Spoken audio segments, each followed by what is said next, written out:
Le Tchad tourne enfin le dos à la France et ça c'est officiel. Les choses sont très claires, les choses se dessinent, les choses prennent de plus en plus forme. Avant de continuer cette vidéo, je vous demande de la liker, de la partager.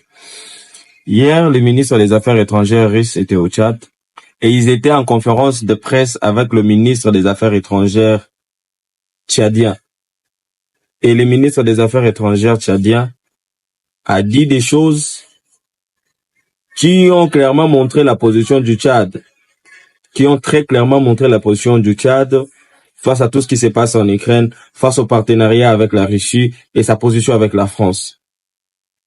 D'abord, on va commencer sur ce qui se passe en Ukraine. Le Tchad s'est prononcé très clairement sur la conférence de paix en Ukraine qui se tiendra en Suisse. Le Tchad dit que ça n'aura pas d'importance d'organiser cette conférence de paix sans que la partie russe n'y participe, parce que c'est la position de l'Ukraine.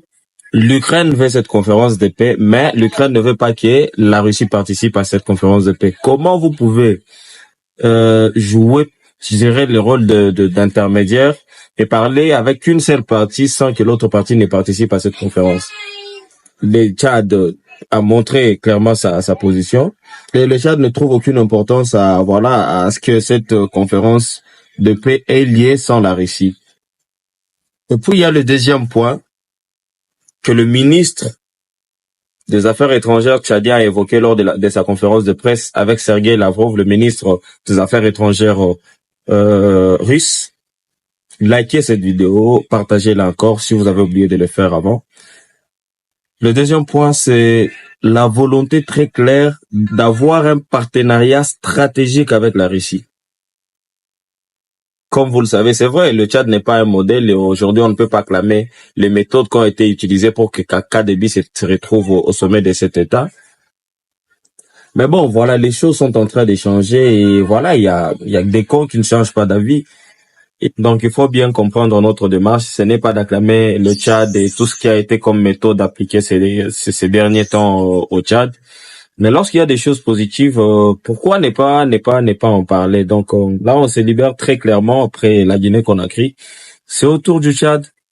Et donc le ministre des Affaires étrangères a montré très clairement la position du Tchad, que le Tchad souhaite avoir un partenariat stratégique. Ça, c'est en deuxième position. En troisième position, c'est ça même qui a tout mélangé avec la France. En troisième position, le ministre des Affaires étrangères tchadien a évoqué que le Tchad souhaite signer des accords militaires avec la Russie. Vous comprenez? Le Tchad souhaite signer des accords militaires avec la Russie. Tout est mélangé, chers frères. C'est chaud sur la France, hein.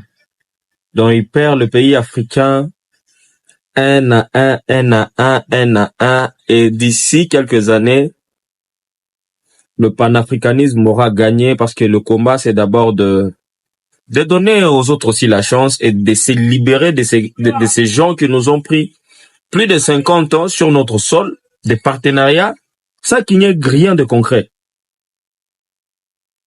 à part l'instabilité. Donc voilà un peu dans le cadre de cette vidéo ce que je voulais vous dire. Dites-moi ce que vous en pensez. N'oubliez surtout pas de liker, de partager et de vous abonner aussi. Dites-nous ce que vous en pensez dans l'espace commentaire. Je me ferai le plaisir de vous lire et de vous répondre personnellement. Merci, prenez soin de vous et à très bientôt pour de nouvelles informations.